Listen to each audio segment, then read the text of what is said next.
শুধুমাত্র অষ্টম শ্রেণী পাশ করা থাকলেই তোমরা পেয়ে যেতে পারো যুবশ্রী প্রকল্পের মাধ্যমে 1500 টাকা করে। তো কারা এই যুবশ্রী প্রকল্পে আবেদন করতে পারবে, কি কি ডকুমেন্টস লাগবে, কিভাবে আবেদন করবে এবং টাকা কিভাবে তোমরা ব্যাংক অ্যাকাউন্টে পাবে, প্রত্যেকটি বিষয় ইন ডিটেলসে আজকের এই ভিডিওতে লাইভ তোমাদের সঙ্গে শেয়ার করব। তো চলো ভিডিওটি শুরু করা যাক। তো প্রথমেই বলে দেই, এই যুবশ্রী প্রকল্প বা এমপ্লয়মেন্ট ব্যাংক এক্সচেঞ্জে প্রথমে আপনাদের নাম নথিভুক্ত করতে হবে। তো নাম নথিভুক্তকরণের জন্য কয়েকটি যোগ্যতা লাগবে। প্রথমত আপনাকে ওয়েস্ট বেঙ্গলের একজন স্থায়ী বাসিন্দা হতে হবে। দ্বিতীয়ত সেই সমস্ত স্টুডেন্ট বা ছেলে বা মেয়ে প্রত্যেকে আবেদন করতে পারবে, জেনারেল, এসসি, এসটি, ওবিসি প্রত্যেকেই। এবং তাদের বয়স যদি 18 বছরের উপরে হয়ে থাকে এবং শুধুমাত্র অষ্টম শ্রেণী পাশ করে থাকে তাহলে প্রত্যেকেই এখানে কিন্তু নাম নথিভুক্ত করতে পারবে। তো নাম নথিভুক্তকরণ মোবাইল থেকে বা কম্পিউটার থেকে যে কোনো পদ্ধতিতে করতে পারবেন এবং নথিভুক্তকরণের জন্য সর্বপ্রথম গুগল ক্রোম ব্রাউজারে চলে যাবে এবং সেখানে সার্চ বারে লিখতে হবে এমপ্লয়মেন্ট ব্যাংক। এই এমপ্লয়মেন্ট ব্যাংক লিখে সার্চ করার পর প্রথমে একটি ওয়েবসাইট চলে আসবে, এমপ্লয়মেন্ট ব্যাংকের অফিসিয়াল ওয়েবসাইট। এই অফিসিয়াল লিঙ্কের উপর একবার ক্লিক করবেন, দেন এই ইন্টারফেসটা তোমাদের সামনে কিন্তু ওপেন হবে। তো এখানে আসার পর এখানে আবেদন করার জন্য উপরে ডান দিকে একটি অপশন দেখতে পারবেন, নিউ এনরোলমেন্ট জব সিকার, এখানে ক্লিক করতে হবে।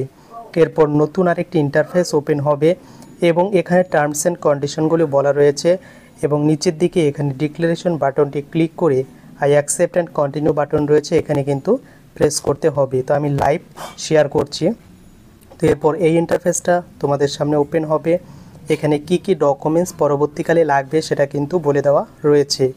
তো এখানে বলা হয়েছে 20 থেকে 100 কেবির মধ্যে প্রত্যেকটি ডকুমেন্টস আপলোড করতে হবে। প্রথমত নেম এবং বার্থ প্রুফ হিসাবে তোমার মাধ্যমিকের অ্যাডমিট বা বার্থ সার্টিফিকেট দিতে পারো। এরপর রেসিডেন্সিয়াল প্রুফ হিসাবে রেশন কার্ড বা ভোটার কার্ড বা আধার কার্ড দিয়ে দিতে পারো এবং তোমাদের যদি কাস্ট থেকে থাকে এসসি, এসসি, ওবিসি বা জেনারেল, তো কাস্ট সার্টিফিকেট দিতে পারো, আর যাদের নেই তাদের কিন্তু দিতে হবে না। আর যদি ফিজিক্যাল হ্যান্ডিক্যাপ থাকো তাহলে ফিজিক্যাল হ্যান্ডিক্যাপের ডকুমেন্টস লাগবে এবং এসেনশিয়াল কোয়ালিফিকেশন মিনিমাম অষ্টম শ্রেণী পাস সার্টিফিকেট কিন্তু লাগবে। যারা মাধ্যমিক পাস করে আছো সেই সার্টিফিকেট দিয়েও হবে। তো এখানে প্রত্যেকটি ডকুমেন্টস রেডি করার পর ফার্স্ট অফ অল এখানে ক্যান্ডিডেটের নামটা এন্ট্রি করতে হবে, বাংলা এবং ইংলিশ দুটো ভার্সনই কিন্তু থাকবে।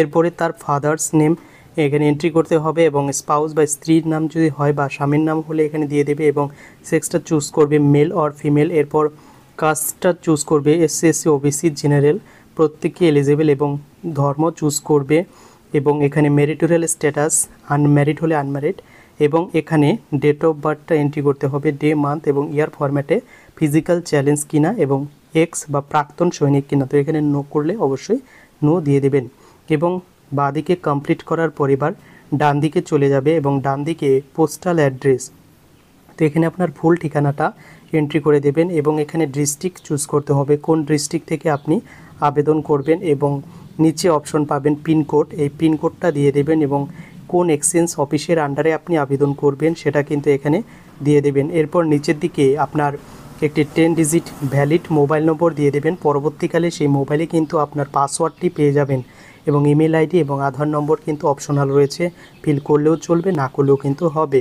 তো এরপর এসেনশিয়াল এডুকেশনাল ডিটেলস, তো এখানে কোন এক্সাম পাস করেছো, মিনিমাম কিন্তু অষ্টম শ্রেণী দিতে হবে। তো এখানে চাইলে 10 পাসও দিয়ে দিতে পারো এবং এখানে ইউনিভার্সিটি বা এক্সাম বা কোন বোর্ড থেকে পাস করেছো সেটা কিন্তু অবশ্যই এখান থেকে এন্ট্রি করতে হবে এবং নিচের দিকে আরও অপশন দেখতে পারবে কত সালে পাস করেছে এবং পার্সেন্টেজ কত ছিল সেটা ফিল করতে হবে।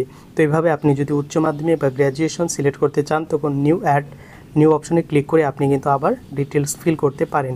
তো এখানে ল্যাঙ্গুয়েজ চাইছে আপনি কোন কোন ল্যাঙ্গুয়েজ জানেন, যদি বেঙ্গলি চুজ করেন তাহলে read, right, speak, fluently speak দিয়ে দেবেন এবং যদি আর অন্য কোনো ভাষা জানেন তো সেখান থেকে কিন্তু আরও অন্যান্য ভাষাগুলো চুজ করতে পারেন এবং রিড, রাইট এগুলো আপনি যেগুলো এলিজিবল সেগুলো কিন্তু ফিল করতে পারেন।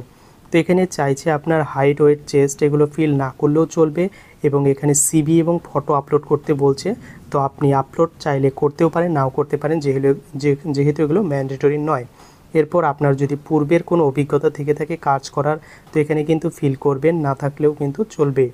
এরপর অ্যাডিশনাল ডিটেলসে আপনি কিন্তু এখানে চুজ করবেন কোন ডকুমেন্টস আপনি দিতে চান। তো আধার কার্ড বা ভোটার কার্ড দিয়ে দিতে পারেন এবং এখানে যে কার্ড দেবেন সেই ডকুমেন্টসের এখানে নম্বরটা লিখে দেবেন এবং এখানে উইথিন কান্ট্রি বা উইথিন স্টেট কিন্তু দিয়ে দিতে পারো। তো এরপর বিপিএল কি না, যদি বিপিএল হয়ে থাকো তাহলে ক্লিক করবে, না হলে নো।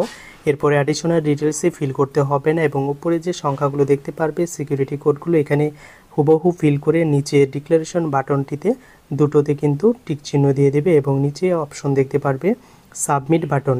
এই সাবমিট বাটনে প্রেস করলেই আরও একটি নতুন ইন্টারফেস তোমাদের সামনে ওপেন হবে, যেখানে তোমাকে ডকুমেন্টস আপলোড করতে হবে। এইখানে যে ডকুমেন্টসের কথা বলা হয়েছে এই ডকুমেন্টসগুলি তোমাকে কিন্তু আপলোড করতে হবে, দেন কিন্তু ফাইনাল সাবমিট করে দেবে।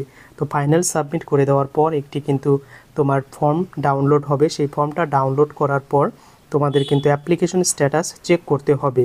তো কিভাবে এবার টাকা পাবে, ব্যাঙ্ক ডিটেলস তো নেয়নি, তোমাদের অনেকেরই এই প্রশ্নটা ঘুরে ফিরে আসে। তো প্রথমত বলে দিই, এখানে কিন্তু প্রথমে আপনি রেজিস্ট্রেশন করলেন, এরপর আপনার এক্সচেঞ্জ অফিসে ডকুমেন্টস ভেরিফিকেশন করবে।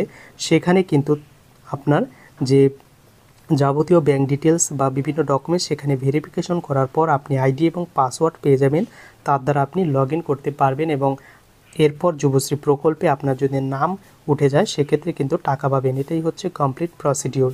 তো এটাই ছিল আপডেট। কেমন লাগলো কমেন্ট করে জানাতে ভুলো না।